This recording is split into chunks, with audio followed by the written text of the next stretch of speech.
안녕하세요, 여러분. 오늘 딥다이브 시작합니다.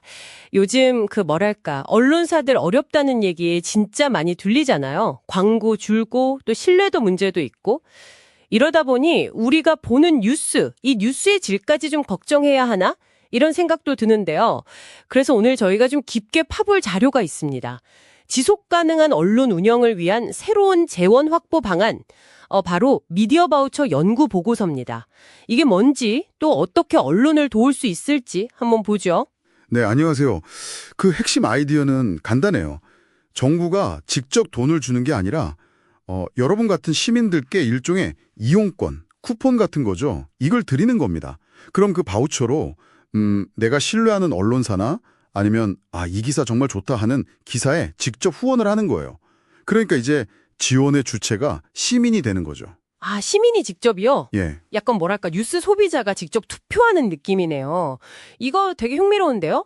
그럼 이게 구체적으로 어떤 좋은 효과, 긍정적인 효과를 가져올 수 있다고 보나요? 우선 뭐니 해도 언론사 입장에서는요. 광고나 구독료 말고 좀 안정적인 새로운 수익원이 생기는 거죠. 이러면 이제 당장의 어떤 수익 압박에서 좀 벗어나서 고품질 컨텐츠, 예를 들면 시간 오래 걸리는 탐사 보도라든가. 탐사 보도 같은 거요? 네. 그런 거나 아니면 요즘 정말 필요한 그 허위 정보 걸러내는 팩트 체크. 이런 데 좀 더 집중할 환경이 마련될 수 있겠죠. 네, 그렇죠. 독자들 눈치를 더 보게 될 테니까. 근데 반대로 생각하면요. 사람들이 그냥 자기 입맛에 맞는 언론사나 아니면 좀 더 자극적인 거? 그런 쪽에만 막 바우처를 쓰면 어떡하죠? 그럴 위험은 없나요? 바로 그 점. 그게 사실 제일 큰 걱정거리입니다. 보고서에서도 아주 중요하게 다루고 있고요. 이른바 정파적 쏠림 현상, 아니면 오히려 선정성 경쟁이 더 심해질 수 있다는 우려죠. 이게 잘못하면 언론 다양성을 오히려 해치고 저널리즘의 질을 떨어뜨릴 수도 있는 거 아니냐, 네, 이런 걱정이 있습니다. 듣고 보니 그러네요. 취지는 좋은데 이게 잘못 운영되면 오히려 역효과가 날 수도 있겠군요. 그럼 이걸 막을 방법은 없을까요? 보고서에서 대안 같은 걸 제시하나요? 그래서 이제 제도 설계가 정말 중요하다고 강조를 합니다. 아주 신중해야 한다는 거죠. 예를 들면 특정 언론사로 너무 지원이 쏠리는 걸 막기 위해서 한 사람이 한 언론사에 줄 수 있는 바우처 총액에 제한을 둔다거나, 아니면 아예 좀 다른 방식인데 언론사 단위가 아니라 기사 단위로 후원하는 걸 제한하기도 해요. 기사 단위요? 그건 좀 신선한데요. 네.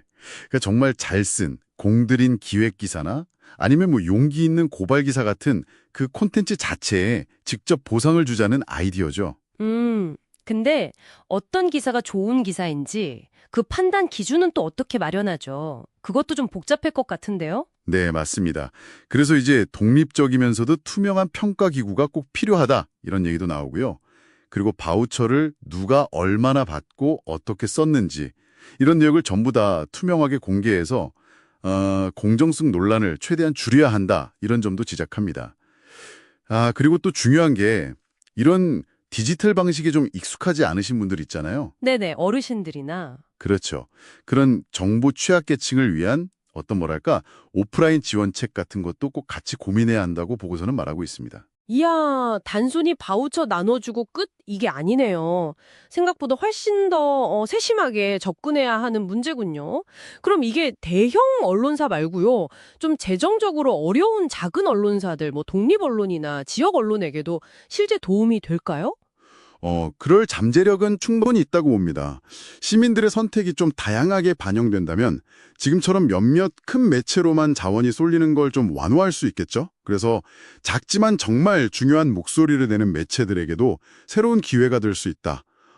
미디어 생태계 전체가 좀 더 다양해지고 건강해지는데 기여할 수 있다는 그런 기대감이 있는 거죠. 물론 이것도 아까 말씀드린 그런 정파적 쏠림 같은 부작용을 얼마나 잘 관리하느냐에 달려 있겠지만요.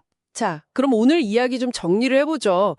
이 미디어 바우처라는 건 결국 언론 지원의 키를 정부나 기업이 아니라 바로 시민, 여러분에게 넘겨주자는 거네요.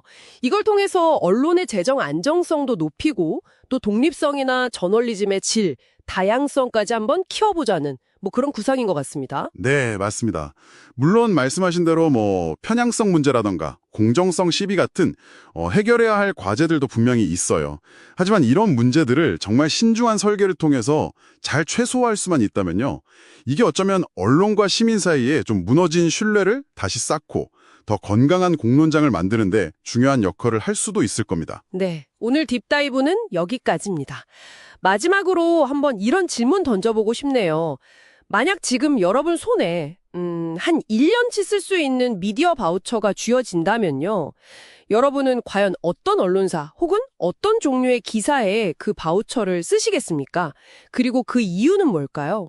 어쩌면 그 고민과 선택 속에 우리가 저널리즘에서 가장 중요하게 생각하는 가치가 무엇인지 그 답이 있을지도 모르겠습니다.